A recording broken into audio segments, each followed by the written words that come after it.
देखें जरा, stop writing, put down your pen.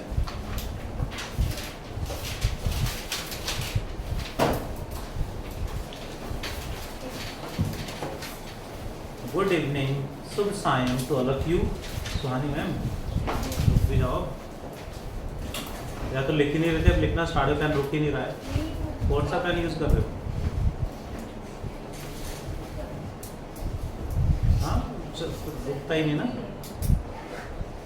देखें जरा, we were doing viscous force, then Poiseuille formula, and the last one was Stokes law and terminal velocity का diagram, concept, derivation, definition and कितने type के numerical बन सकते हैं सारा मैंने कराया था। न्यूमेरिकल कैसे कैसे पूछ सकते हैं, कैसे कैसे घुमा सकते हैं on the basis of terminal velocity. Continue करते हैं। नेक्स्ट टॉपिक, इसी चैप्टर में हमें क्या पढ़ना है? That is flow of a liquid. Green screen रहने दें या ब्लैक?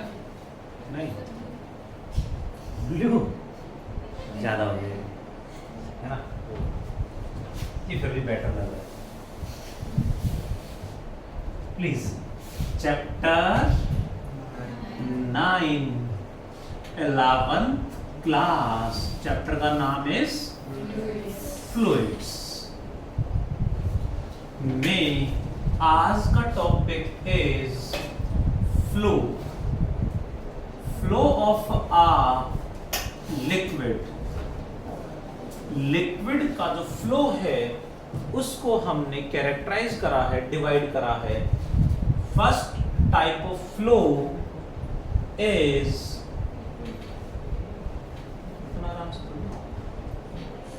घुमा के ढंग से, first one is streamline flow.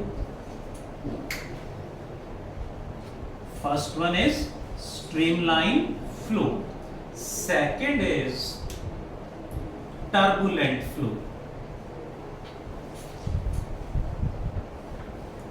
And additionally बोलेंगे laminar flow. That are, what are these? Streamline flow का मतलब है, streamline flow means very smooth flow, very smooth flow, like water is flowing in a silent river. बहुत silently, smoothly water flow कर रहा है तो उसे बोलेंगे streamline flow. And what is turbulent flow? Random zigzag flow. River में water flow करते time बीच में कोई स्टोन आ गया या पिलर आ गया तो हम देखते हैं पिलर के आसपास, स्टोन के आसपास वाटर की जो मोशन है काफी रैंडम हो जाती है, कर्ली मोशन हो जाती है। That random zigzag flow is known as streamline flow. कौन सा flow? Go with the flow. Turbulent flow. हाँ, ठीक है? Turbulent flow. And laminar flow is flow in the form of layers. Flow in the form of layers. And mostly जो flow हैं liquid layers की form में ही flow करते हैं। That is, अब कोई भी फ्लो स्ट्रीमलाइन है या टर्बुलेंट, ये कैलकुलेट करने के लिए एक साइंटिस्ट हुए हैं रेनॉल्ड। उन्होंने एक फॉर्मूला डेराइव करा, उस फॉर्मूले को नाम दिया गया रेनॉल्ड नंबर। रेनॉल्ड नाम सुना ही होगा नहीं? हाँ, पेन, रेनॉल्ड का पेन काफी फेमस होता था, अब तो खैर बहुत सारे हैं। रेनॉल्ड नंबर, उन्होंने एक फॉर्मूला हमें बताया, रो वी डी बाई ईटा में रो क्या है Vanshika ma'am? Density of what? Sorry, density of fluid और लिक्विड। v क्या है? Velocity of the liquid. What is d? diameter of the flow of liquid. And what is eta? Srishti Ma'am? Suhani? Eta is coefficient of viscosity. इस पे generally question ये भी आ जाता है, what is the dimension of Reynold number, और show that it is dimensionless. इसकी जब डायमेंशन निकालेंगे, यूनिट निकालेंगे, तो यूनिट लेस आएगा। डायमेंशन क्या होगी? m0 l0 t0 यानी 1 मींस इट इज डायमेंशनलेस। क्यों? क्योंकि ये एक नंबर है। अब इसी में कहें whenever Reynold number is less than 1000, कहीं कोई लिक्विड फ्लो कर रहा है, उसकी density, velocity, diameter and viscosity सारे सैंपल लेके उसमें वैल्यू पुट करके सॉल्व करा, यदि आंसर लेस देन 1000 आया तो flow will be streamline flow. Flow will be streamline flow होगा। यहां से हम बता सकते हैं, कैरेक्टराइज कर सकते हैं कौन सा फ्लो है। Whenever Reynold number is greater than 2000 the flow becomes turbulent. Turbulent flow हो जाएगा। इनके बीच में वैल्यू है तो मिक्स्ड फ्लो रहेगा। हालांकि 1000 से ऊपर जाके कई बार कई बुक्स में टर्बुलेंट ही कह देते हैं। 1000 से नीचे तो स्ट्रीमलाइन है, 1000 से ऊपर टर्बुलेंट ही कह देते हैं। बट एनसीईआरटी में 2000 से ऊपर है तो टर्बुलेंट लिखा है, दोनों के बीच में है तो मिक्स्ड फ्लो है। स्ट्रीमलाइन है ना ही टर्बुलेंट, मिक्स्ड है। बट कहें कि कौन सा लिखें तो टर्बुलेंट ही लिखते हैं जनरली। 1000 से कम है तो स्ट्रीमलाइन। इतना ही क्वेश्चन आएगा बस, ठीक है जी। इस पे बेस्ड क्वेश्चन ऐसा ही होगा, flow of a liquid. Next इसमें जो v है वो क्या है? वेलोसिटी ऑफ द लिक्विड और फ्लो ऑफ द लिक्विड, इसे क्रिटिकल वेलोसिटी भी कह देते हैं। Next is equation of continuity. Equation of continuity states what, समझते हैं जरा। Let there is a pipe in which liquid is flowing. यहाँ पाइप का एरिया क्रॉस सेक्शन ज्यादा है, यहाँ पाइप का एरिया क्रॉस सेक्शन कम है। लिक्विड इसके अंदर इस तरह से फ्लो कर रहा है, लाइक दिस, ऐसे फ्लो कर रहा है। यहाँ पे लिक्विड एंटर कर रहा है, यहाँ पे लिक्विड लीव कर रहा है। तो कहाँ ज्यादा होगा? लिक्विड एंटर ज्यादा करेगा या लीव ज्यादा करेगा? एंटर ज्यादा करेगा। क्यों? क्योंकि एरिया ज्यादा है। मान लेते यहां से 10 लीटर पर सेकंड एंटर कर रहा है और वहां से कम लीव कर रहा है, यानी मान लेते हैं 5 लीटर पर सेकंड यहां से लीव कर रहा है, तो 5 लीटर 10 लीटर एंटर करा, 5 लीटर लीव करा, तो 5 लीटर इसके अंदर स्टोर होता जा रहा है। इसके अंदर कहाँ स्टोर हो रहा है? स्टोरेज की जगह इसके अंदर 5 लीटर हर सेकंड इसमें ऐड होता जाएगा, अंदर बचता जाएगा ना। एंटर कर रहा है 10, लीव कर रहा है 5, तो बीच में 5 कहाँ जा रहा है? पाइप के अंदर ही रहेगा। तो पाइप के अंदर रहेगा तो पाइप के अंदर कहाँ रहेगा? हाँ सर,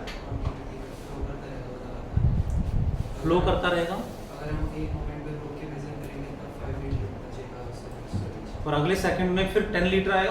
पहले सेकंड में 10 आया, 5 लीव कर गया, अगले सेकंड फिर 10 आया, 5 लीव कर गया। तो हर सेकंड में 5 लीटर इसके अंदर एक्स्ट्रा ऐड होता जा रहा है। पाइप में कहाँ ऐड होगा? पाइप के अंदर स्टोर होता है लिक्विड? नहीं। What does it mean? Leave ज्यादा करेगा या एंटर ज्यादा करेगा? एंटर ज्यादा करेगा। एंटर ज्यादा कर रहा है और लीव कम कर रहा है, तो अंदर स्टोर हो रहा है। अंदर स्टोर होने की जगह ही नहीं है, अंदर स्टोर करने की जगह नहीं है। इसका मतलब डिफरेंट हो ही नहीं सकते, जितना एंटर करेगा उतना ही एंटर करेगा, लीव करेगा, अलग अलग हो ही नहीं सकता। क्योंकि अलग अलग होने का मतलब इसके अंदर लगातार एक्स्ट्रा ऐड होता जाएगा, कभी ना कभी पाइप फट जाएगा ऐसे। बट नॉर्मली वाटर फ्लो कर रहा है पाइप में, तो वो तो नॉर्मली फ्लो करता रहता है। सो अंदर स्टोरेज नहीं है ना अंदर प्रोड्यूस हो रहा है। इसका मतलब क्या हुआ, volume of liquid entering per second must be equal to volume of liquid leaving per second. अलग अलग हो ही नहीं सकते, क्योंकि अलग अलग होने का मतलब है इसके अंदर या तो स्टोर हो रहा है या इसके अंदर प्रोड्यूस हो रहा है। पाइप के अंदर तो ना स्टोर होता ना प्रोड्यूस होता। इसका मतलब जितना एंटर पर सेकंड करेगा उतना ही पर सेकंड लीव भी करेगा। मींस वॉल्यूम ऑफ लिक्विड पर सेकंड रिमेन्स कांस्टेंट। जितना वॉल्यूम पर सेकंड यहां है उतना ही यहां होगा और सेम हर जगह होगा, अलग अलग नहीं हो सकता। वॉल्यूम का फॉर्मूला बताना जरा। किस फॉर्म में फ्लो कर रहा है, सिलिंड्रिकल पाइप है तो सिलेंडर का volume pi r square h. Pi r square को एरिया जाने इनटू एच मतलब डिस्टेंस कवर्ड। लिक्विड यहां से यहां गया है, फिर डिस्टेंस हो गया x in 1 second is equal to constant. What is distance per second? Distance upon time क्या होता है? हाँ जी, distance upon time velocity. Area into velocity remains constant का मतलब है velocity equal to constant minus area plus area. अब कौन आएगा? एरिया नीचे चला जाएगा, कांस्टेंट हटा दें तो मानसी मैम प्रोपोर्शनल साइन आ जाएगा। प्रोपोर्शनल टू 1/a मतलब क्या निकला इसका? एरिया ज्यादा हुआ तो वेलोसिटी कम होगी। इनवर्स है, एरिया कम हुआ तो वेलोसिटी, यहाँ एरिया कम है ज्यादा है तो वेलोसिटी, यहाँ एरिया कम है तो वेलोसिटी। रेगुलरली हम डेली लाइफ में देखते हैं, while watering the plants, pipe के हेल्प से हम पौधों में पानी डाल रहे हैं। कोई प्लांट कोई पोट कोई काफी दूर है, तुम क्या करते हैं, पाइप को हल्का सा आगे से प्रेस कर देते हैं। पाइप को आगे से हल्का सा प्रेस कर दिया मतलब आपने क्या करा, एरिया कम कर दिया तो वेलोसिटी ज्यादा हो जाएगी। वेलोसिटी ज्यादा होगी तो लिक्विड दूर जाके गिरेगा। ऐसा शायद सबने कभी ना कभी जरूर ट्राई करा होगा। बकेट रखा हमने और एम्प्टी बकेट, टैप ओपन कर दिया, ठीक है। Let the bucket take 30 seconds to fill completely. फिर हमने क्या करा, फिर से दोबारा सेम एम्प्टी बकेट रखा और टैप को हल्का सा जो ओपनिंग उसको ऐसे प्रेस कर दिया, ओपन करा और उसको दबा लिया नीचे से ओपनिंग को। तो ज्यादा स्पीड से लिक्विड आ रहा होता है, तो बकेट पहले से जल्दी भरेगी या देर से भरेगी? सेम लगता टाइम, पक्का सेम टाइम लगेगा, क्योंकि आपने प्रेस कर दिया तो आप देखते हैं एरिया कम कर दिया आपने तो वेलोसिटी बढ़ जाती है। ज्यादा स्पीड से लिक्विड गिर रहा होता है, but time will remain same. This one you can try at your home, it is not dangerous, ठीक है। टाइम चेक कर सकते हैं। हाँ सर, तो फॉर्मूला क्या बन गया? पहला फॉर्मूला है volume per second entering equal to volume per second leaving, यानी कांस्टेंट है। दूसरा फॉर्मूला क्या बन गया? एरिया इनटू वेलोसिटी कांस्टेंट, यानी a1 v1 equal to a2 v2। ये फॉर्मूला न्यूमेरिकल में यूज होगा। यहाँ का एरिया क्या मान लें?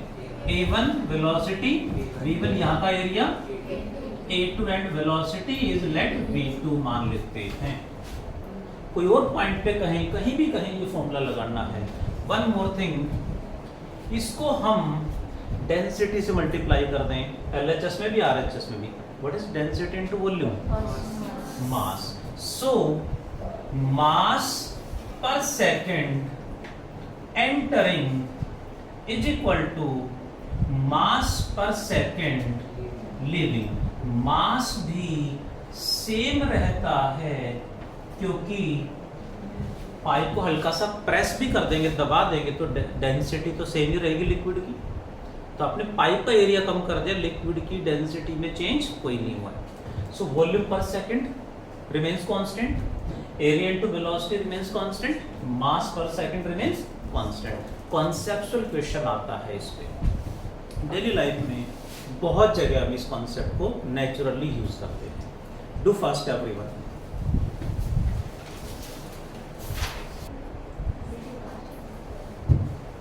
देखिए जरा, वो एक्चुअली टॉपिक्स अलग अलग एक्स्ट्रा क्लासेस में अलग डेज में भी रिपीट होते रहेंगे। नेक्स्ट वन इज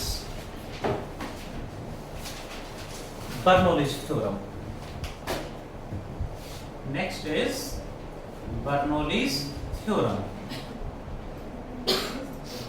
और बर्नौलीज प्रिंसिपल भी कह देते हैं इसे। बर्नौलीज प्रिंसिपल लिखे तो एक ही बात है, अलग नहीं है, बट बर्नौलीज थ्योरम स्टेट्स। समझते हैं जरा। कंडीशन है, condition is for the streamline flow, यानी फ्लो स्ट्रीमलाइन होना चाहिए। For the streamline flow of an ideal liquid, for the streamline flow of an ideal liquid, total energy per second, total energy per second remains constant, remains constant at every point. At every point, total energy per second remains constant at every point of the flow. That is, अब इसमें एक word हमने use करा streamline flow, very smooth flow, या फिर जिसका Renault number less than 1000। दूसरा word हमने यूज करा ideal liquid. Ideal liquid means, ideal का मतलब that doesn't exist. Ideal condition तो हम हाइपोथेटिकल इमेजिन करते हैं, मीन्स एक हमने इमेजिन कर लिया परफेक्टली नॉन विस्कस, यानी जिसमें विस्कस फोर्स हो ही ना। अब डेली लाइफ में तो ऐसा कोई होगा नहीं, इसको समझने के लिए हमने इमेजिन कर लिया perfectly non viscous and perfectly incompressible, perfectly non-viscous and perfectly incompressible, यानी जिसको कंप्रेस नहीं कर सकते, जिसका बल्क मॉडुलस इनफाइनाइट, तो कंप्रेस ही ना हो। ठीक है, ये आइडियल लिक्विड मीन्स एक हमने इमेजिन करा है to explain Bernoulli's theorem. Daily life में कंप्रेसिबल भी होते हैं और विस्कस फोर्स भी होता है, तो डेली लाइफ में जब इस थ्योरम को यूज करते हैं तो इसमें करेक्शन करके यूज करते हैं। जो रियल लाइफ में कोई इंजीनियर या कोई साइंटिस्ट कहीं काम कर रहा होगा इस टॉपिक पे, तो इन दोनों को ऐड करके यूज करेगा। अभी हम आइडियल कंडीशन में ही पढ़ेंगे, हमारे सिलेबस में वही। Let there is a pipe like this, इस तरह से एक पाइप है, यहां एरिया कितना मान लें, A1, यहाँ पे एरिया A2, यहाँ वेलोसिटी V1 एंड V2, यहाँ प्रेशर P1 और यहाँ प्रेशर P2।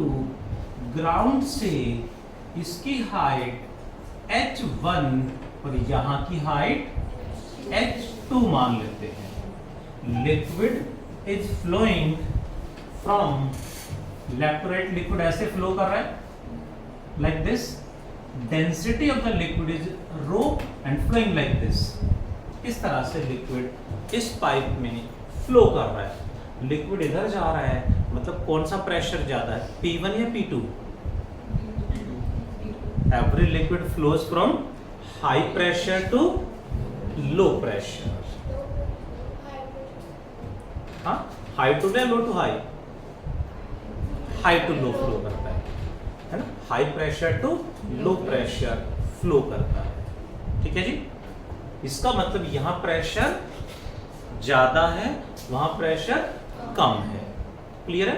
अब यहाँ प्रेशर ज्यादा अपने आप तो होगा नहीं, हमने मेंटेन करा होगा। हम यहाँ प्रेशर बढ़ा के लिक्विड को इसके अंदर हम पुश करेंगे, हम मूव कराएंगे उसे, यानी यहाँ work is done on the liquid. यहाँ प्रेशर कम है, यहाँ लिक्विड अपने आप बाहर आएगा, मीन्स यहाँ work is done by the liquid. यहाँ work is done on the liquid, यानी हम लिक्विड को पुश करेंगे इसके अंदर और वहां लिक्विड अपने आप बाहर आएगा, मीन्स बाय द लिक्विड। अब इसका छोटा सा प्रूफ है, देखें जरा। एंड 100% एग्जाम में आएगा, यूटी में आएगा, पीटी में आएगा, फाइनल एग्जाम में आएगा। बर्नौलीज थ्योरम इस चैप्टर का मोस्ट इंपोर्टेंट टॉपिक है, 100% आएगा। ठीक है जी, पढ़ते हैं जरा। ए पॉइंट पे हम क्या करेंगे, work is done on the liquid, work done on liquid at point ए। इस पॉइंट को ए मान लेते हैं और इस पॉइंट को बी कह देते हैं। At point A in small time delta t, small time delta t में यहां कितना work is done on the liquid, इसको पुश करने में कितना वर्क डन बाहर से करना पड़ेगा इसके ऊपर। वर्क डन का फॉर्मूला बता दो जी। F D X cos theta में थीटा तो जीरो ही होगा क्योंकि फोर्स इधर लगेगा, डिस्प्लेसमेंट भी इधर ही होगी। फोर्स का formula in terms of pressure, pressure into area. तो फोर्स यहाँ कितना लगेगा, यहाँ का प्रेशर यहीं का एरिया, बोले तो P1 A1। डिस्टेंस का formula velocity into time upon time, Hanshika ma'am, into time.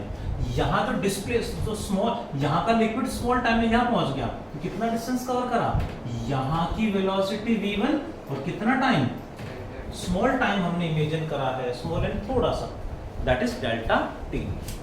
Next, work done by the liquid, ध्यान दें ऑन ये bye the liquid eight point be in small time delta T, क्या नाम रखते हैं, W1 W2 equal to, answer क्या होगा तो P1 या P2, B पॉइंट पे P1 या P2, आगे आगे V2 डेल्टा T। यहां work is done on the liquid, वहां work is done by the liquid, तो net work done on the liquid कितना करना पड़ा, दिस माइनस दिस, क्योंकि इतना हमने करा ऑन द लिक्विड, इतना लिक्विड ने खुद कर लिया, तो लिक्विड ने अपने आप कर लिया, उसको इसमें से माइनस कर देंगे, तो net work done on the liquid कितना आएगा, net work done on the liquid कितना आएगा जी, W1 माइनस W2, दोनों को सब्ट्रैक्ट कर देंगे। P1 A1 V1 delta T minus P2 A2 V2 delta T, ये आगे नेट वर्क डन। अब ये जो net work done on the liquid है वो क्या चेंज करेगा, यहाँ एरिया कम है ज्यादा है, तो वेलोसिटी काइनेटिक एनर्जी कम होगी, वहां एरिया कम है तो वेलोसिटी काइनेटिक एनर्जी ज्यादा होगी, यानी इसकी काइनेटिक एनर्जी बढ़ गई। किसने बढ़ाई, इसने, नेट वर्क डन ने। What is the increase in kinetic energy, Vanshika ma'am कैसे निकालूं, initial minus final minus initial, क्या लिख दें जी Richa ma'am, half m v1 का स्क्वायर V2 क्यों? क्योंकि क्या निकाल रहे हैं? Final minus initial. लिख दूं मैं उसको? फाइनल माइनस इनिशियल कर रहे हैं। कितनी बढ़ गई है? फाइनल माइनस इनिशियल, यानी हाफ m v2 का square minus half m v1 का स्क्वायर। क्लियर है? यहाँ की हाइट कितनी है? पोटेंशियल एनर्जी क्या होगी यहाँ पे? mdh1 mgh1। और यहाँ बढ़ गई कम हो गई? हाइट तो बढ़ गई है, मास तो सेम है।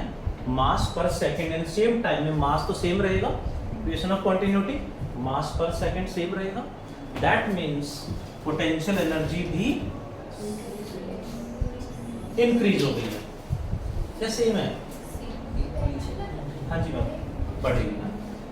इंक्रीज इन पोटेंशियल एनर्जी, ये कैसे निकालें? Initial final potential energy minus initial. Potential energy को कैपिटल यू से रिप्रेजेंट कर देते हैं। जैसे सर क्या लिखूं? इक्वल टू mgh1 नैतिक, क्या लिखूं? mgh2 h1 h2 minus mgh1। Is that clear? जो नेट वर्क डन हमने करा था on the liquid bye the liquid, minus करके जो net work done on the liquid आया था, उसी ने इन दोनों को इंक्रीज करा है। Means net work done on the liquid equal to increase in kinetic plus increase in potential energy. आ गया आंसर? इसे बोलते हैं work energy theorem. According to work energy principle या वर्क एनर्जी थ्योरम क्या कहता है?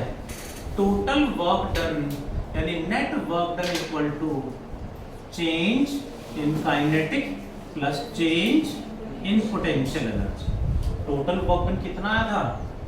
P1 A1 B1 delta T minus P2 A2 V2 delta T।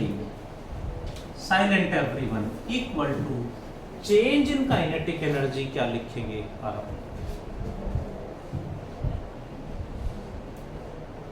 सुहानी 1/2 m, आगे बोलो।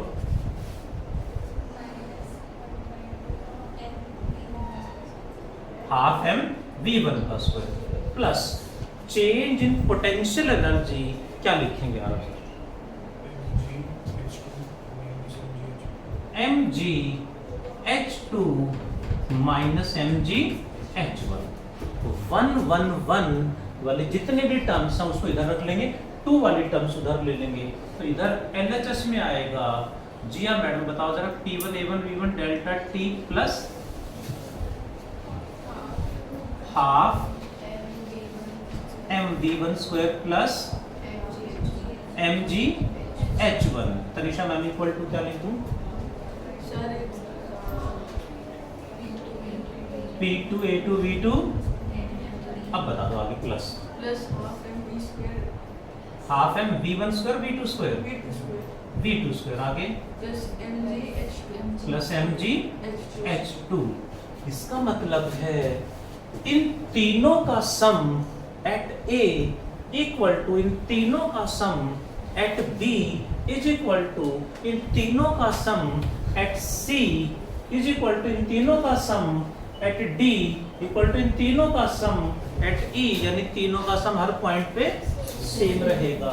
कोई एक क्वांटिटी कम हो गई दूसरी बढ़ जाएगी, दूसरी कम होगी तीसरी बढ़ जाएगी, बट तीनों का sum must be same. P A V delta T plus half m v square plus mgh becomes constant.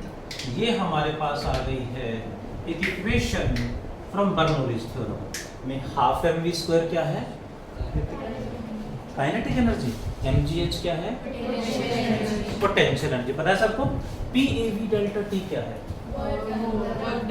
PAV delta T जो है, हाँ वर्क डन था ये, इसे बोलेंगे यहाँ पर प्रेशर एनर्जी। न्यू टर्म है जो हमें ध्यान रखनी है।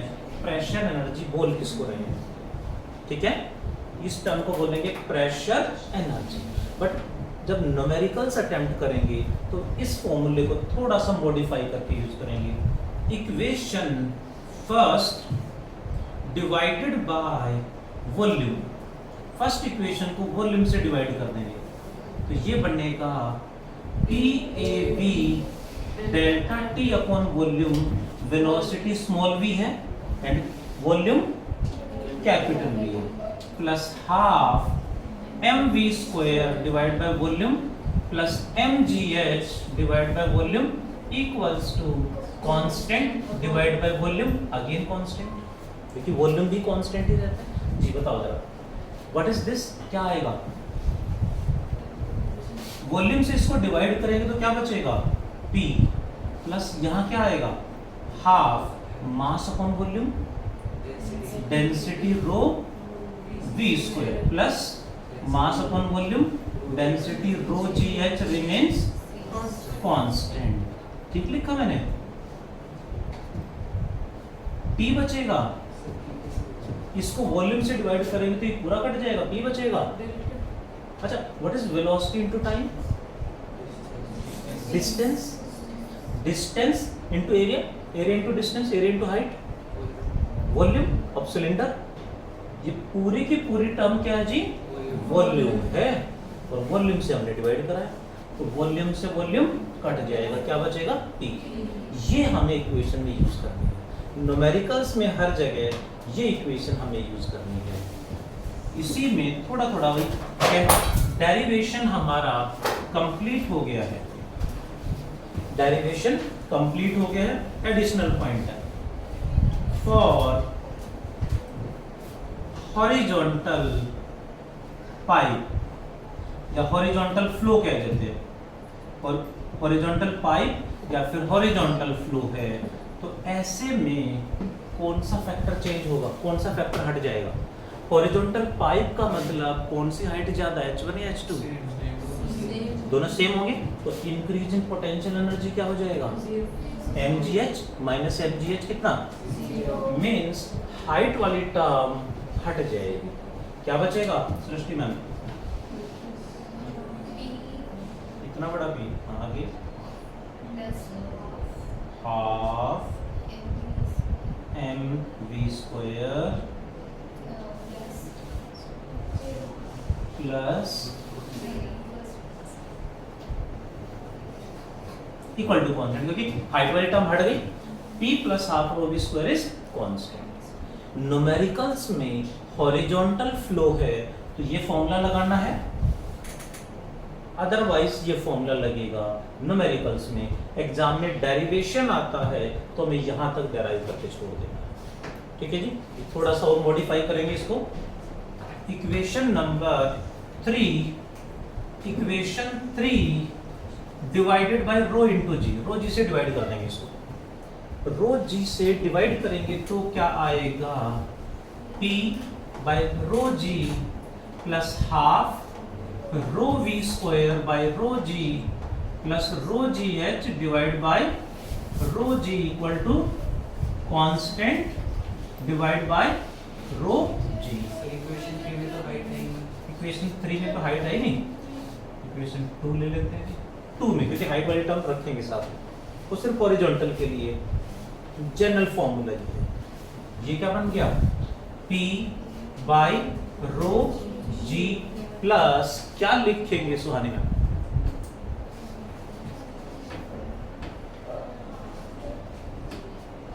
अच्छा पता नहीं, सामने लिखा हुआ है v स्क्वायर बाय 2g। बस इतना v स्क्वायर बाय 2g, क्योंकि रो से रो कैंसिल हो जाएगा, प्लस अब बता दो क्या बचेगा सुहानी मैम? रीचा बता दो। H बाकी सब बढ़ गया, H is equal to constant by rho g, new constant, क्योंकि दोनों तो कांस्टेंट है, ये भी कांस्टेंट ही रहेगा। ध्यान दें प्लीज, इसमें P बाय रो जी को बोलते हैं pressure head, V square bye 2G को बोलेंगे वेलोसिटी हेड, एंड H को क्या बोलेंगे? हाइट नहीं, gravitational head. Gravitational head actually NCERT का, वैसे तो ये इंडस्ट्रियल टर्म्स हैं, कोई इंडस्ट्री है जो पाइप से रिलेटेड, फ्लो से रिलेटेड स्टडी कर रही है, उससे रिलेटेड प्रोडक्ट बना रही है, तो वहां ये टर्म्स यूज होते हैं, टेक्निकल टर्म्स हैं। ग्रेविटेशनल हेड एनसीईआरटी में क्वेश्चन है, a liquid is flowing at a height of 20 centimetre, what is the gravitational head? Gravitational head किसको कह रहे हो? किसको मैम? भैया मैम, ग्रेविटेशनल हेड क्या होगा? H। कितनी हाइट पे फ्लो कर रहा है? 20 सेंटीमीटर पे, तो वही ग्रेविटेशनल हेड है, 20 सेंटीमीटर। ऐसा ये टर्म तो हमें पता होना चाहिए, डेरिवेशन आता है तो हमें यहां तक डेराइव कर रहा है। न्यूमेरिकल में हॉरिजॉन्टल पाइप है तो ये, अदरवाइज ये। हेड वर्ड यूज कर लेते हैं, इनका मीनिंग पता होना चाहिए, डेरिवेशन हमें यहीं तक करना है। वेरी सिंपल एंड छोटा सा डेरिवेशन है एंड मोस्ट इंपोर्टेंट है, मैंने बता दिया, मार्क कर लेना please. But we have taken a pipe, clear है? सबसे पहले work done on the liquid at A, work done on the liquid at A, T1 A1 V1 delta T, work done by the liquid at B, T2 A2 V2 delta T, net work done on the liquid, दोनों को minus कर दिया। इसने क्या करा? Increase in kinetic energy, increase in potential energy, and net work done is equal to increase in kinetic plus increase in potential energy according to work energy principle. Rearrange करा है बस, दो ही स्टेप हैं। पहला है work done on the liquid at A minus work done by the liquid at B, and change in kinetic, change in potential with the diagram. ये है बर्नौलीज थ्योरम। इंपॉर्टेंट है, डेरिवेशन भी आ सकता है, न्यूमेरिकल बेस पे मिलेगा हमें। डू फास्ट एवरी वन, ये हो गया ना? Do fast this one.